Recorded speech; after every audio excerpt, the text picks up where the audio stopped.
comments, and Coach, and then open up questions. Well, my thoughts and prayers go out for Nate Allen and his family. Of course, I understand he's back home now, so he's really in our thoughts and prayers.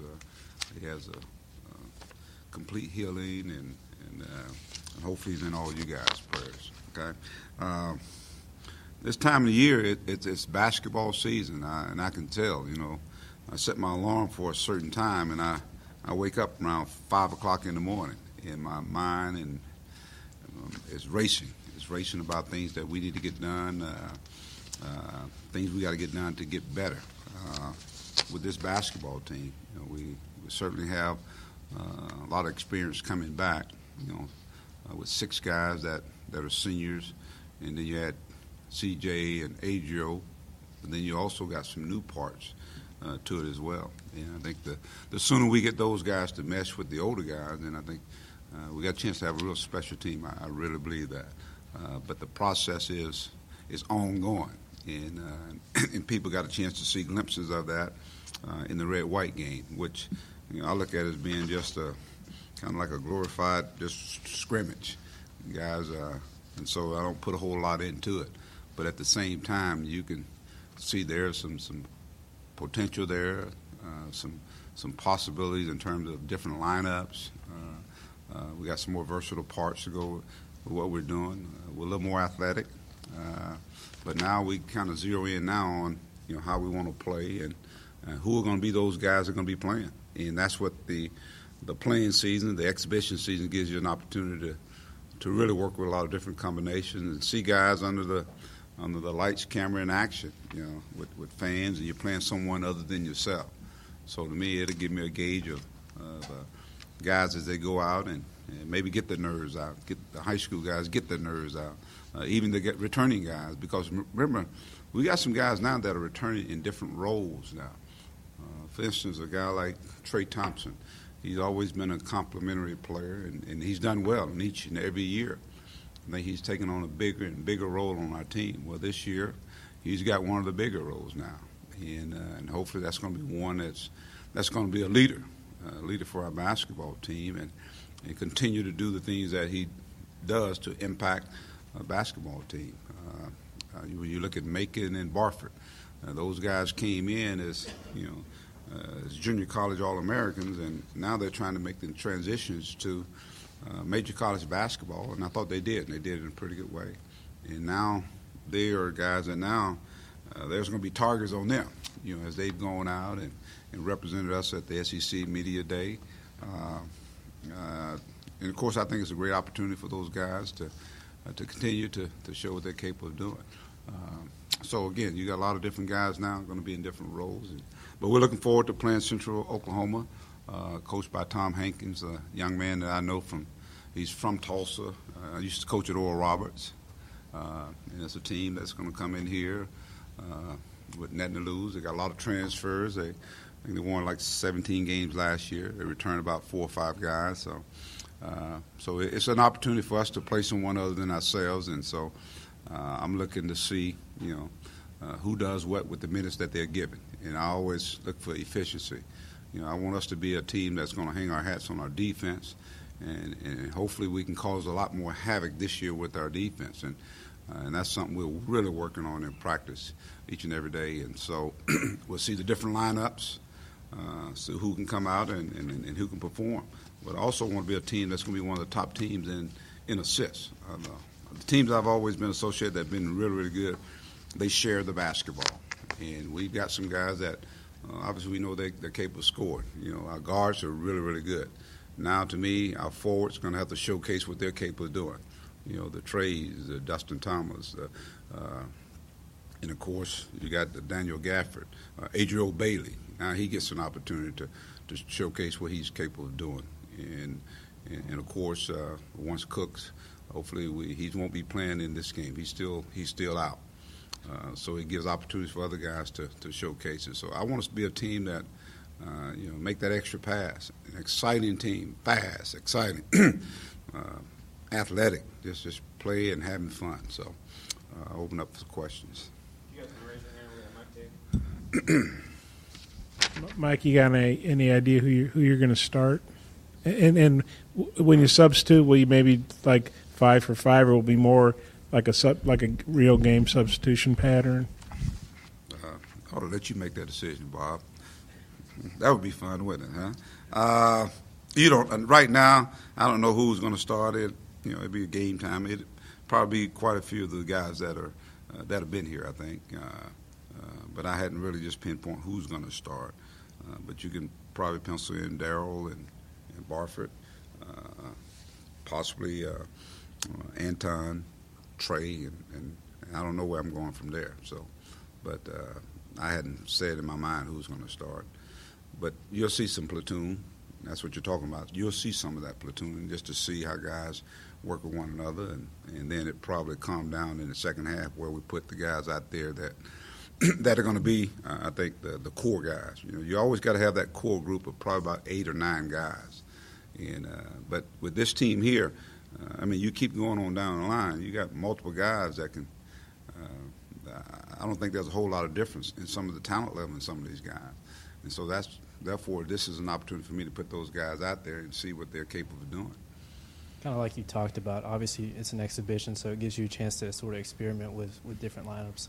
Have you and the staff talked about when the season starts whether you'll want to stagger like Jalen and Darrell's minutes to make sure that one of them's on the court at all times? I ain't that smart enough. Nah, I figured that out a long time ago. It's hard to put 5 and 5. You got to have some. You got to have some. Whether it don't have to be Jalen or Darrell. It could be Anton. It could be it could be Trey out there with somebody else. So we'll.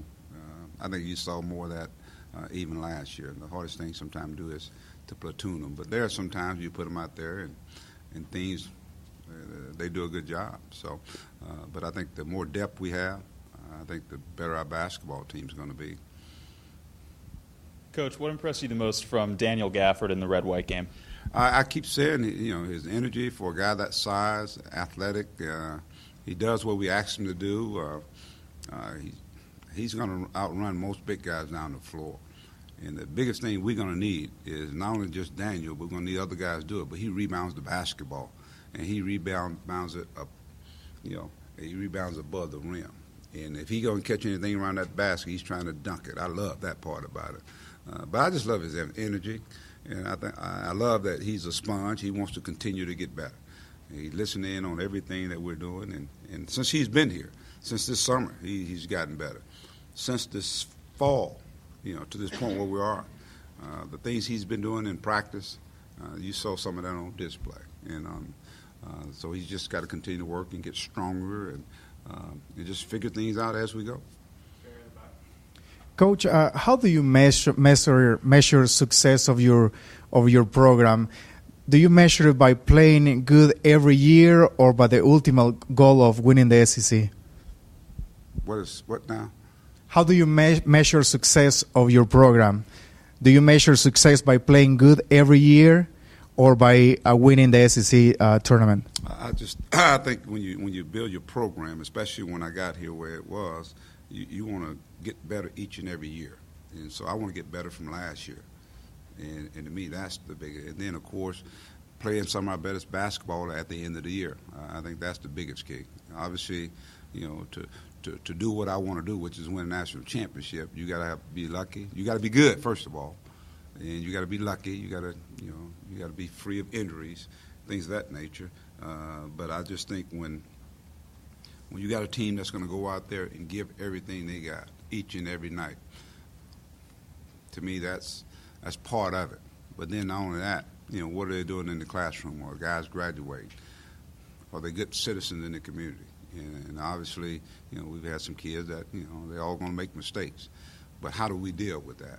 So I think when you add up all that and you get a feel for what the program is all about. And I just think, for us this year to be invited to the PK 80, the Field Night 80, that's a big-time statement. People might not write that, but it's a big-time statement. That's how it used to be when Arkansas was revving around college basketball. And now it's up to us to take it to that next level, and that's why we're dialed in. So I just think we continue to trend in the right direction each and every year.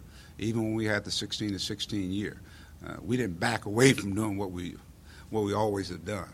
You know, we just went and got some better talent in here, and obviously, and just put it together. And I think when you see the ultimate team out there, and our kids are competing, we're playing in postseason each and every year. They're doing the right things on and off the floor. We're not where I want to be. Want us to be, but I think that means you're doing things the right way. You're being successful. With Gafford and Thompson, are those two guys you would like to maybe play together, or is it Gafford maybe backing up Thompson early on? I think the beauty of that is I can play those guys together. We saw that a lot with Moses last year. You know, he and Trey. It's so funny because I think that's when we really made our great run when those guys were out there. You think about back in the South Carolina game, those guys played real well, played a lot of minutes together. So you will see that, you know, because again, you know, you can't teach size, and of course, if you're going to play, we got so many versatile parts. We got a guy like Darius Hall. You put him out there as a perimeter guy. Now you really got some size with with the two big guys, and then you put some big guards that you have. So we can get as big as we want to, we can get as small as we want to, but we still don't lose that versatility. I think Trey is a guy that can bring people outside and is a tremendous passer, and his basketball IQ I think far exceeds any guys on our basketball team. So he's like a coach on the floor. Hey, Mike, you guys, I guess, you started doing workouts, what, in early June, I guess? Yes, with these guys here, we started in June. So it's been about 5 months of these guys going at each other. I know it's an exhibition game against a D2 school, but how anxious do you think they are to play somebody else? How anxious are you to coach, against somebody else, and what are you hoping to see? I'm really looking forward to see these guys go against somebody other than themselves. And they're chopping at the bits. I think they're really, really anxious to go and play and showcase, the things that they've worked on. They worked on things individually, and so as a coach, you want to see not only the individual aspect of it, but you want to see, okay, we've been working some things as a team. Can we go out and impose our will on someone else other than ourselves? So to me, that's the great thing about getting to the exhibition game. And they get to a point where sometimes they get stale. You call it getting stale. The monotony of going against each other, like I said, for 5 months. How many combinations can coach create, but at the same time, I have to get creative doing something. And so we're up to that point. Now it builds to this point, and once the season gets started, man, it's game after game after game. So I'm sure there'll be some nervous energy out there, the anxiousness, but I think our guys they look forward to playing. Is there any update on Khalil Garland? If he hadn't been cleared, are you still optimistic? No update yet. That he might be able to play, or just kind of where are you with that? No update right now. We're still the same statement I issued. Hopefully his medical situation hopefully will clear up. You said you set your alarm. You get up at 5. I'm curious, what time do you set the alarm for usually? Bob, I was wondering how much earlier you're getting up than you set your alarm. Bob, you get too much information. Yeah, now.